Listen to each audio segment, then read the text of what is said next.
Hey everybody, thanks for joining us. We are at the 2017 Women in Linux Summit virtual conference. This session, we will be joined by Jerome Hardaway, the Executive Director of Vets Who Code. Jerome, tell us a little bit about what we're going to be hearing today. All right, hey everybody, how you guys doing? Like she said, I'm the executive director of Etsu Code. I prefer the term head geek because I'm not old enough to be a grandparent yet. Um, but what you guys are going to be hearing today, we're going to talk about building a chatbot. Now, one of the things that I always share is like my favorite project to do, regardless in what type of language it is, and the main reason is because it's fun and it's easy and it's a great way to introduce somebody into the world of programming. So as you see here, I'm gonna, if you guys can hear me, see this, if you hear my typing, I apologize.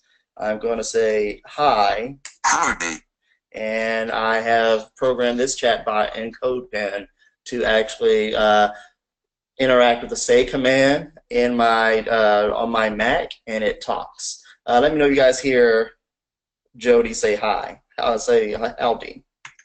Howdy. You guys hear that? Yes. Awesome. Okay, so now let's go into, I'm going to change the view and we're going to go into the meat of this. First and foremost, like I said, I guess the biggest part or the biggest issue is why chatbots. Well, if you've been following since 2016, 2017, chatbots are the biggest craze in the tech community right now. It's a way to have a 24/7 customer service program on your web app or your website without the problem of having someone actually man it. So it's the comfort of knowing that your customers are going to take care of, or if they have any major questions, they're going to be able to interact with something, and you'll be able to have that documentation there for the morning, for when you wake up, without the stress of straining your budget. It's simply, for me, this took about I think less than 100 lines of code, and yeah, about 100 lines of code, and now I have a bot that if I was to put it on a website, it would, just talk to whoever. So right now we're going to go into the building of it. I used CodePen because I wanted this component, this project, to be a little bit hardware agnostic. I didn't want you guys have to, oh, I have Windows box or I have a Mac machine, so I don't see how it would look or feel. So of course, here, let me expand everything. Right here, I have all of my basic HTML. I have an H1, a div ID of body box, and then a bunch of other, basically a bunch of paragraphs in there. And that was mainly so that when I started shaping with my CSS, everything could have, there could be some parameters so that the CSS would see how big the div was, right? So, and then of course I added my favorite piece of media, which is our hash flag GIF. Is it GIF or GIF? Does anyone know that? Is that like an average? Like, is that debate been solved yet? No, I call it a gift as well, but I think it's supposed to be a gift. I I really don't care, but like, whoever wins wins. So, coming from there, of course, I'm not going to talk. Like, I'm going to share this link with the community so you guys can look at it and see what you want to change or build onto it as well. Now, from there, we're going into the body.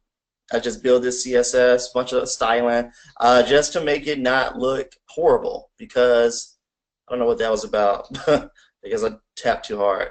Because as we know, horrible, nobody the consumer, the customer does not care about the what's underneath the hood as much as they care about how pretty it looks. If the site is ugly, doesn't matter what you're doing, they're going to turn away, right? So that's why I added my sexy CSS. But now I'm going to go over and move into the most important thing the JavaScript, because this is what adds my functionality that makes it able for me to do everything that I need the bot to do.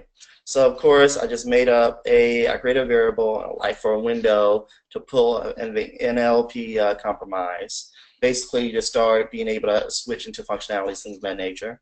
var messages, open empty array, and last message user, just an open string to keep track of the most recent input string from the user. See, I've added little notes everywhere as well. Bot message. Uh, it's a variable that helps me keep track of what the chatbot is going to say, and my bot name, which is Jody. Now, if you're not from the military, you have no idea why we would name it Jody.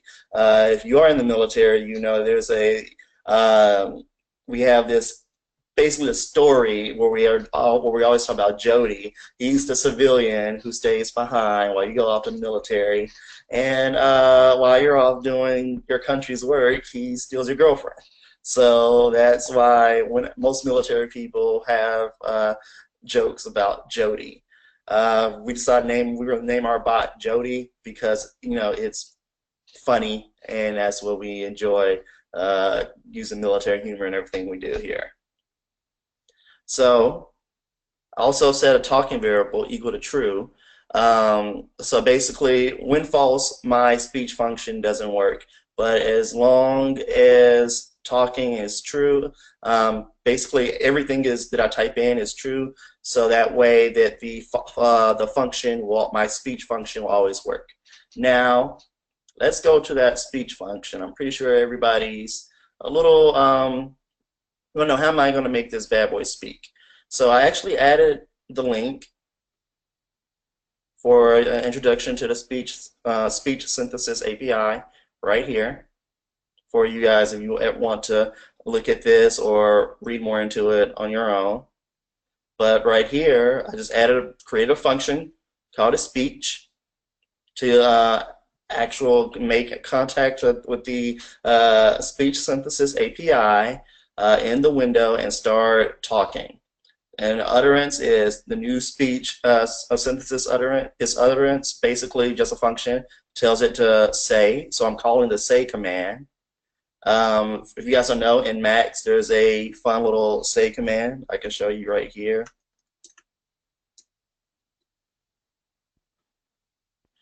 We can basically,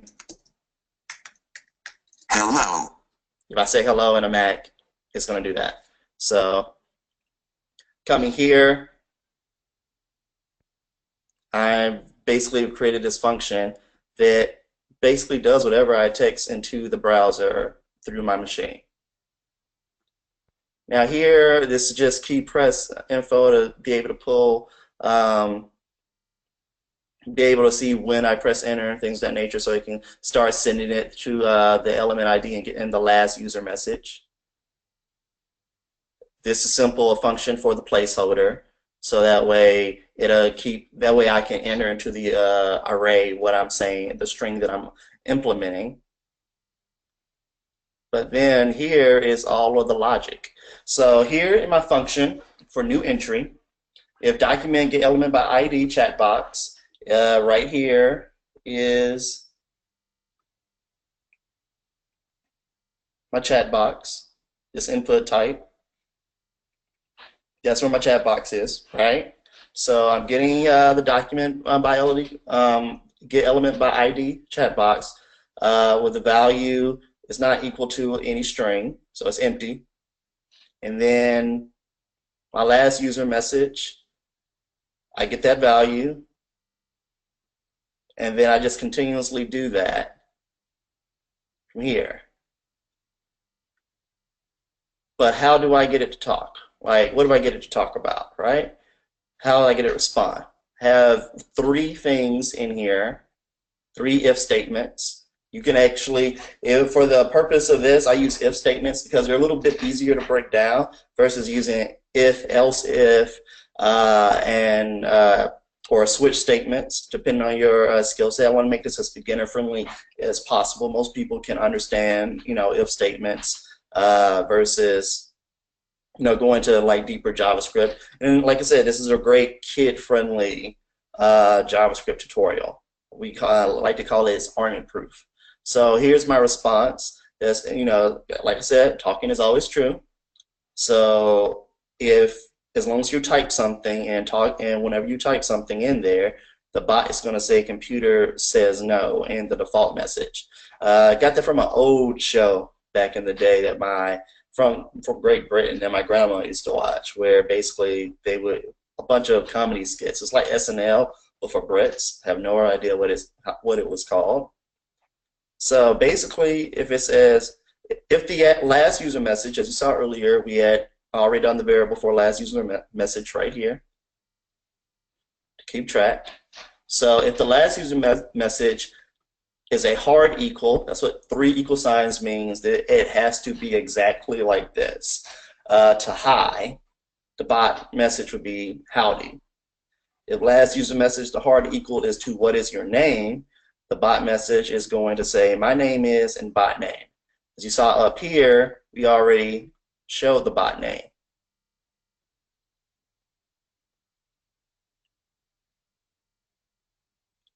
Now, right here, if last user message is how are you, the bot message will say I am fine and you. So I just added 2 more, basically saying I am fine, that is great. And now this is where an else if statement could do, where you're saying if last user's name is I am fine, this is great. And then what you would do is right here, do else if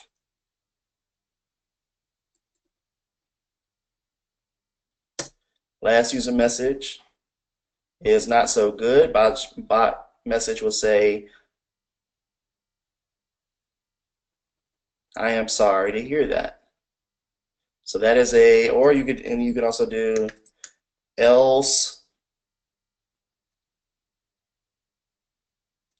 let me see, bot message. Pretty sure I'm gonna mess this one up in front of you guys, but it's okay. I'm not gonna go that far because I don't care that much. I want to stay on trend. So we're gonna save that. We're gonna run to make sure it's done. Okay. So here it's going to say else if the last user message is I am fine, if bot messages that is great, else if last user message not so good, and it's giving me an error. Unexpected token, because I don't need these, okay? You know what? We're just, for the sake of the conversation, we're just going to keep moving. Because it's telling me to fix that.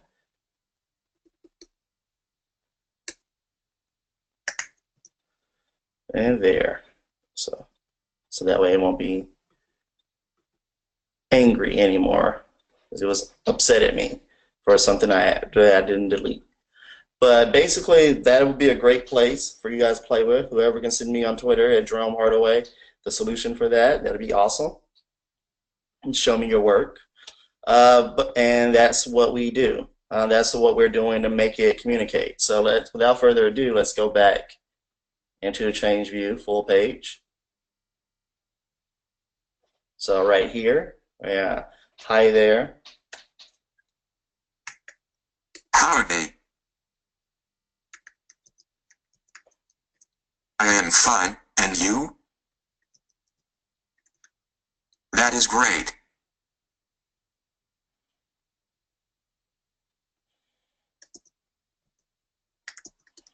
Computer says no.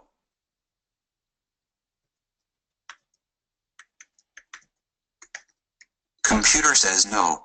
As you see, computer says no. If I don't type anything that's not already programmed, it's going to continue to say computer says no. But if as long as I type the defined message, that's what it's going to continue to go through, and it's going to say what I want to say.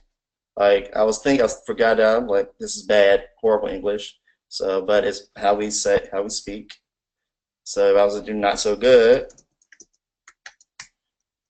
I am sorry to hear that. Yeah. So now watch this. Computer says no. I typed it, but because it's a strict equals right here, this was needed. And I use strict equals because you want it to be able My to. name is Jody. Sorry, you want it to be able to like know exactly what the string is, and it's one of those things where when you're using strict, as strict equals, it makes it so that you can't. There's not a lot of mistakes and things of that nature. Just saw the GoToMeeting jump. Let me see. Do I have any questions? Nope, do not have any questions right now.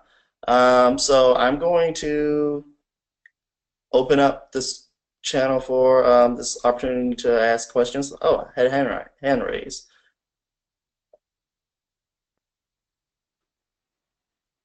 Any questions?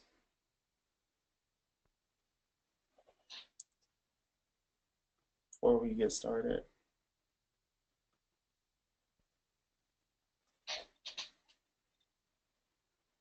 I have no idea why it's not behaving the way I wanted to get to, guys. Apologize in advance. That is not what I want. Pretty sure it's not.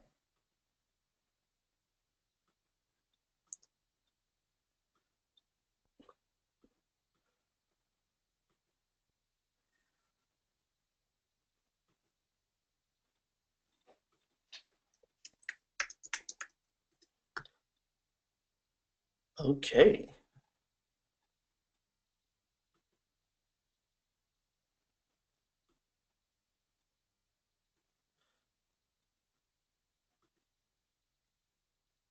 I was going to have to put up my junky screen for a moment. All right, so there's no questions, nothing you guys want me to elaborate on and code or anything of that. If I sped through this, I apologize.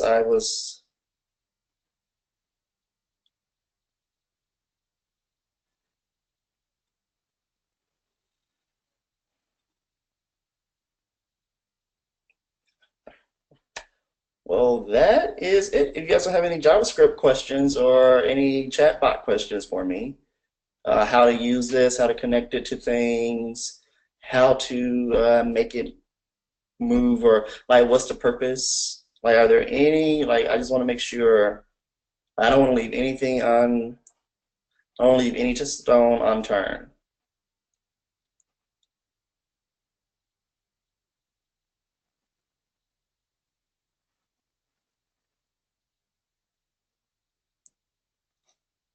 All right. Well, if no one has any questions for me, thank you guys for taking time for me and like looking at this. I'm gonna share it in the with Dee Dee or with Tam, who needs these assets for the to save, so you guys can play with it on your own and like make it into your own project. And if you want to talk to me on Twitter about anything JavaScript or Ruby involved, I am there as Jerome Hardaway, or you can follow us at vetsucode.io. If you have any other questions about anything, also connect me on LinkedIn. I'm always on LinkedIn. Have any other questions about chatbots, like how to connect them to Facebook with Node.js? Or your Slack bots. I don't know how many of you guys. How many of you guys are in Slack or in a Slack channel? I'm in Slack. We have the Women in Linux Slack channel. Copy that. Well, did you guys know you can use bots in Slack? Like you can build your own bot in Slack. I am aware. I just haven't had the time to check it out. I know, and then I know when you put in certain codes that it's automatically like programmed. I notice like when I type different words or use different commands, I'm like, okay. And then I use it for work. It's Yes. our mode of communication at work. For my nonprofit, we use what is called chat ops, and basically using the chat bot to handle all of our operations. So we have essentially these bots that if you go to our website and you talk to someone, there's a bot in there that lets people know that, hey, somebody's trying to get through to you on Slack. The same way as we also do our build integrations and our production builds through our Slack bot. So we'll, tell the bot to do the build, and the build gets done. I recommend for you, if you're ever going to do that, don't use JavaScript. It is a lot of code. It'd be easier for you to use Ruby or Python. I tend to use JavaScript in these type of environments because JavaScript is usually the first one that language people touch, and it's a lot easier to connect to users in the browser than say in the using Ruby or Python in the terminal. So that's why I tend to use JavaScript, and plus, it's eating the world. So you never being a good JavaScript developer, or just knowing enough JavaScript to get ahead is the quickest way to being able to make extra money or a lot of money actually. So Cool. awesome. But if there are no more questions for me, I will gladly I'll give the floor over to Dee Dee. Well, that is it. We are good to go. Thank you so much for your Jody chat. Um, Go ahead and head over to your booth, and if anybody has any questions or people coming from their other session to ask you a few questions, I say go ahead and get set up. Copy that. Will do. Thank you. Oh, thank you.